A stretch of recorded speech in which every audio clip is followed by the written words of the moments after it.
it might be two different things. I joined the Nation of Islam in 1969. And we didn't have at that time the understanding of Shahada, but what we did, we took out a letter.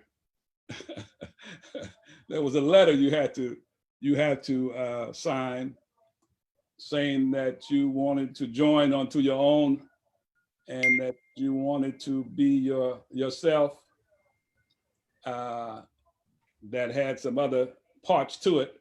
But basically, it was a letter that you wrote in your handwriting, but the letter was written in the handwriting of, supposedly, of Fard Muhammad or either Elijah Muhammad.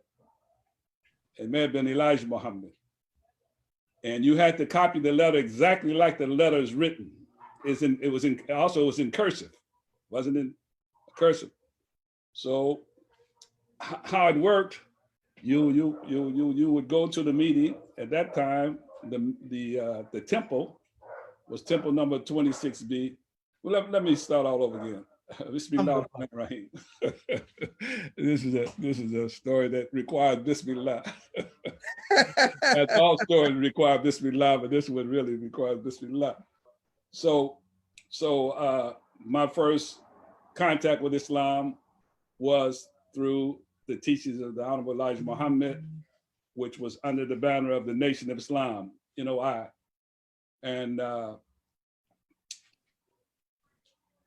my upbringing was, I was born and raised in Berkeley, California.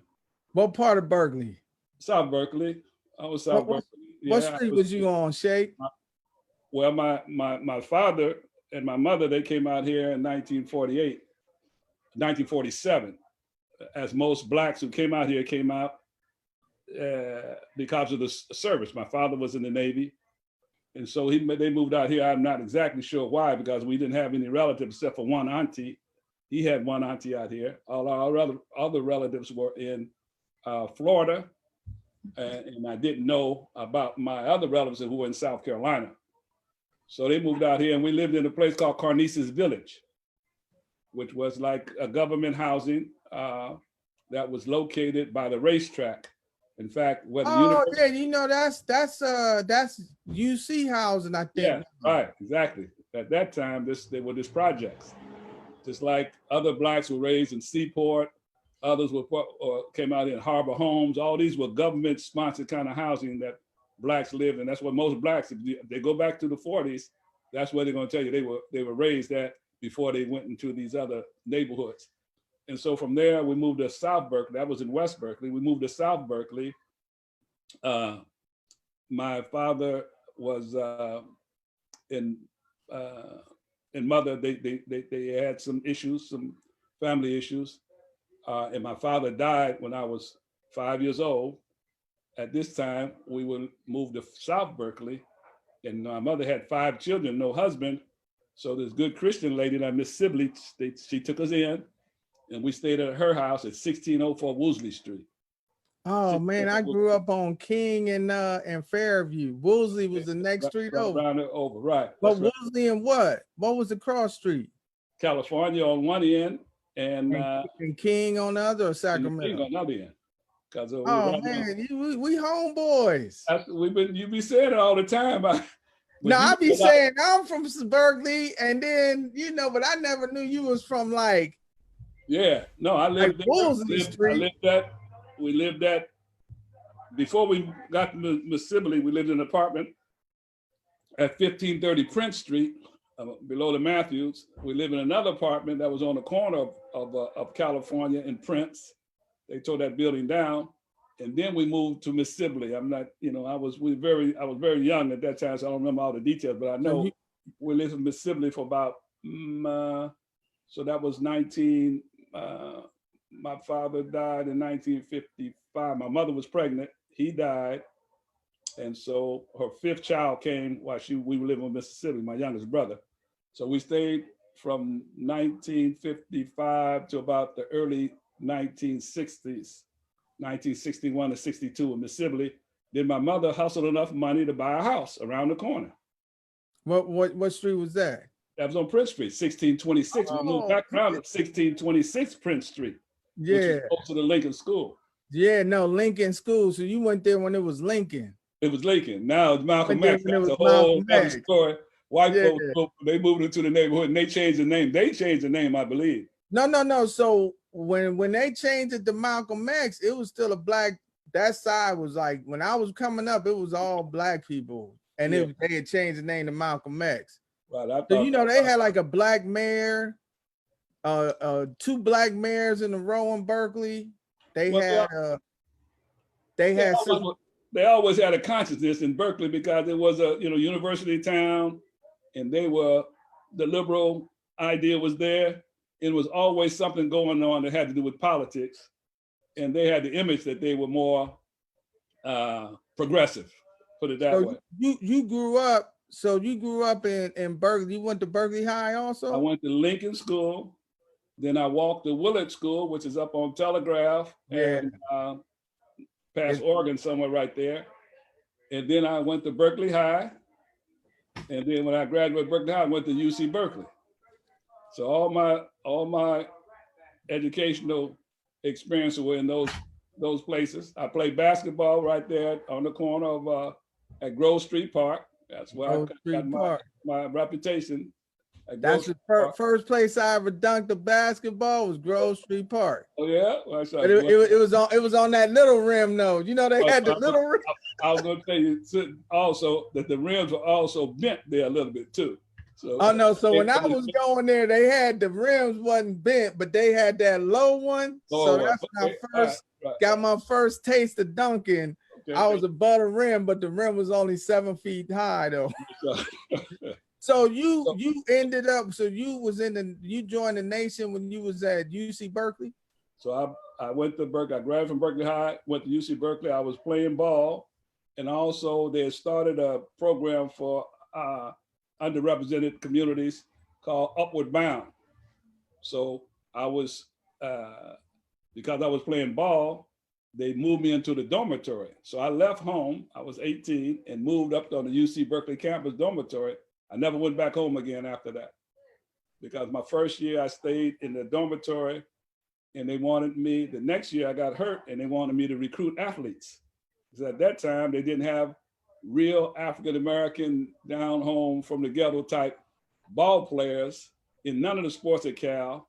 And all the schools in the Pac-8 at that time were getting, they got Kareem. Kareem was there. Lucius Allen, But Bill Russell played at USF or something. Yeah, that was years before. No, this okay. Yeah. That's you ain't that. You like I ain't that old. Don't take me back. So I began to recruit athletes, and then so that's 1966 and 67 is the first year I went there. So those were the years when a lot was going on. It kind of reminds me of what's going on now. The social atmosphere was always vibrant. There was always some kind of social cause going on at the university. When I first went there, they had every year I was there was some kind of strike where the students were picketed against some issue. The first year there was a free speech movement, which was a holdover from some previous years. They were still demonstrating. The next year, 1967, 68, we had the Black athletes went on strike, and then we were trying to form a Black studies department. We didn't have a Black studies department, so we had that cause. And then the next year, 69, which was about the year when I came in, I think it was the war in Vietnam became very, very important in the news. And the students at Cal, they were against the war. And every year they had the National Guard on the campus, the county sheriffs were on the campus, just like they have now. So the period now kind of reminds me of then. It wasn't quite as universally, the uproar wasn't quite as universal, but there was a lot of uproar. So we were looking around trying to figure out how to, what to do. And there were a lot of movements that were coming up, like the Black Panthers, they formed at that time. We had, of course, us, United Slaves, which was Black Panthers' rival. They had the Republic of New Africa, and they had other groups, and they also had the Nation of Islam. So I was a gambler. So we used to gamble in the student cafeteria all day. That's what we would do when we wasn't playing ball. In the little studies we were doing. And there was a brother used to come by selling Muhammad Speaks, his number Edward Adex, and he wouldn't leave unless somebody bought a paper at the gambling table. So the brothers would buy the paper just to get him to leave, and I would take the paper. They give it to me. These were older guys. I was older, and I started reading the paper, and I was very interested in the cartoons. So that kind of started the interest that I had, and then over time, then of course, the political people, I wasn't a political person, but my roommates and stuff, they were political. They were into all the politics of what was going on. And so they were always discussing Malcolm. And part of them was saying that Malcolm was persona non grata in the Nation of Islam, and others were supporters of Malcolm. So this debate was going over, how important Malcolm was and whether he was, from the Nation of Islam view, a discredit to the organization, and from the other side, he was the brother who brought in the terminology Black nationalism. Yeah, we used to play his tapes all the time. So I was getting Islam in that debate, and then a friend of mine who was a student at Stanford, who we met, he actually had some real knowledge about the Nation of Islam, and so he ended up taking us to the mosque in San Francisco. And when I went, I didn't know, actually there was a few brothers in our neighborhood who had joined the Nation, but I never really had heard their presentation. When I went that night, the janitor at my school, who was a Muslim, his name was Brother Harold, but he never talked about Islam. We just knew he was something special because even in his work clothes, he looked special in his work clothes. Which school was this? This is at Berkeley. Berkeley High School. Okay. He's at Berkeley High School. And then, of course, Suleiman's father, the imam in Atlanta. Yeah, Suleiman Hamid's father. Hamid, his father, he was a Muslim. Some athletes had become Muslims who I knew from the athletic fields. And when I went to the mosque that night, they were all there at the mosque. And of course, they made their presentations about what the program of the Nation of Islam is, and they stand up and say, who believes that what the brother said tonight was the truth, stand up. So you stand up. And then they say, if you want to get more information, follow that brother right there. So we followed the brother back. So Jamaatul Tabligh got their whole thing, because Jamaatul Tabligh does that to people. Yeah. And whoever want to go 40 days to the path of Allah, stand up and go talk to that brother right there. Right. Who wants to go 40 days in the path of Allah? Yeah. 40 days in the path of Allah, brother. Yeah. Inshallah, make your intention. They got that whole thing from the Nation. Well, of course, if we go back to Fard Muhammad, his connection usually is to the Ahmadi movement. Some say, the researchers say. But at any rate, so I took out my letter, and I wrote my letter, and you sent it into Chicago. I didn't know there was a new temple that had just opened in Oakland. This is San Francisco on Fillmore Street. Yeah, there was a temple in Oakland that was run by some brothers who used to be from Oakland, but they had went to Santa Barbara, and they came here from Santa Barbara. They started a temple that was right next to Castlemount. And they didn't have a number. The temple in San Francisco was called Temple Number 26. So when I found out, and I never liked San Francisco, going across the bridge, even back then they had the culture that was growing at that time, that blossomed now back then. So I decided I was going to join in San Francisco, in Oakland. And that's when I started my career. I think a lot of people who not from, like, that's one thing, like with all of the people who move into California and all of the imports we have, like they don't really understand it. Like you was either Frisco or you was East Bay. It wasn't no whole lot of people from over here. They didn't go over there, and people from over there, they didn't come over here until they started closing the projects in San Francisco and stuff down, Yeah, now hardly any blacks in San Francisco. Oh yeah, So I joined in Oakland. We didn't have a number. A number is a sign that you had stability, that you had regular service, you had a population of regular attendees above a certain threshold. I don't know exactly what it was, but I know we didn't have a number at the time. And but we had a minister and we had a captain. The minister was Billy X and the captain was Joseph X. They were brothers. Yeah. Billy X Stevens, Joseph X Stevens. Joseph X became Yusef Bey. Yeah. So he was the FY captain. He's the one that trained me in the FY. So this is 1970. So when they came from Santa Barbara, they was already Muslim though. They were Muslim, yeah. Yeah. They had I think they had come under a well-known minister at that time named Wali Baha. People told me that he was Dexter Gordon's son. I have never looked it up. In fact, after this, I'm gonna look and see whether I can find. His name was Wali Baha. Anyway, Dexter Gordon. Dexter Gordon is a great saxophonist. Okay. Dexter, yeah. One flight up. Go look at it after we finish. One flight up, you'll love it. He's a saxophonist. Anyway, so I began to function under their leadership. A couple of years later, Joseph and his brother fell out. They had some kind of argument. I don't know what it was. When you're on the lower levels, you never know what's happening on the higher levels.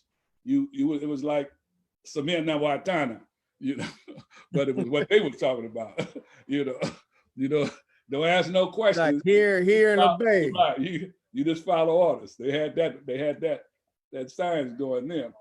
But anyway, he fell out and Yusef Bey left the mosque. And then this time he was still Captain Joseph. He was Captain Joseph. And so he goes and he takes his father with him. His father and mother were both in the mosque.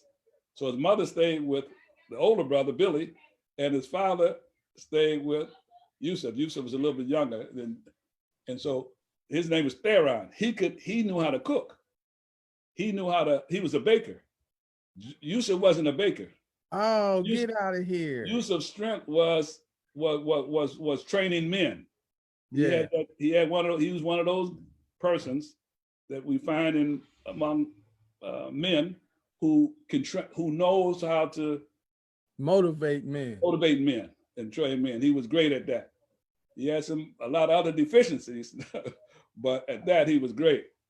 And so he goes and he was an organizer and he's a worker. He's a worker. He would work himself. He wasn't a lazy guy telling other people to work. So we had those kind of things. And so he goes and he tries to get us to go with him because we were young brothers. I was 69, I was 21. So now I'm about 22. And these guys are 40, 45, 45-ish. So, they got age and they got some kind of experience in this movement over us. Yusef had to be in his 30s though, because at that time, he might have been 30s. He might have been in his 30s. Yeah, not 45, maybe in his 30s. He about 15. He died, 10 years ago, he was 75 or something like that. Yeah, he died. He almost died 20 years. It's been about 15 years. Okay, well, he was 70 something when he died. So yeah, I would have made him 90. At any rate, so he goes and he starts the bakery. And at that time, his dad was the baker. His dad was the one who could bake. Yeah, he had the training skills for the men. He could bake too some, but he wasn't. But Theron had the formula. He had a good bean pie and all that. But what was the advantage that they used was that we had the Honorable Elijah Muhammad. Of course, we had the book How to Eat to Live, and much of what we did in terms of our diet had a health issue, had a health component to it. And so we always marketed to health food stores. And so he used that to build his audience up. And so he began to make products without white sugar. Without meat. Like when I was young, he used to have like tofu burgers back. Right, of course, he had the tofu burger. He kind of pioneered that in this area among African Americans for sure. Yeah. But he had a foothold in the health food industry in the Bay Area. And at that time, there were a lot of health food stores. There's not as many health food stores now. And so he built up a good business. And then, of course, in the nation, we always had a connection with the prisons and with this recruiting youngsters under that banner. And so he used that And he wouldn't say that he was having a mosque, because you can't go and open a mosque. We had problems with San Francisco because they were saying that Billy and Joseph were never sent here by the Honorable Elijah Muhammad. They said Elijah Muhammad sent there. The minister in San Francisco said Honorable Elijah Muhammad didn't send them there. So we were always in a effort to show that we were legitimate. And the way you show you're legitimate, you appear in the paper, the Muhammad Speaks newspaper. Every week they would rank how many people, how many papers you sold, how many people you brought to the mosque, how much money you sent to Chicago. So if you got on that list, you was legitimate, even though you didn't have a number. So that was the competition, the early competition between us and them.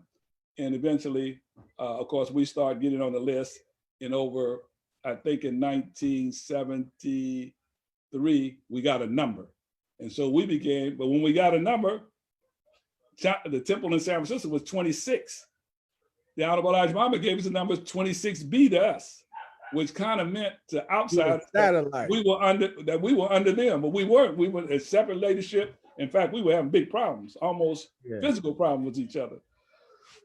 And so, but anyway, we had to, and I'm just now discovering why we had 20. I just now doing my recent research, discovering why he gave us 26B, and I'll tell you about it later on.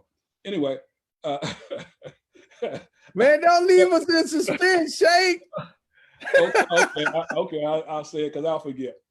No, but tell us how they got the name for the bakery too. Oh, Black. Okay. So Joseph said that the bakery belonged to the Honorable Elijah Muhammad, because you can't go and set up no mosque, like I say, unless you got credentials from Chicago. Everything was under Chicago.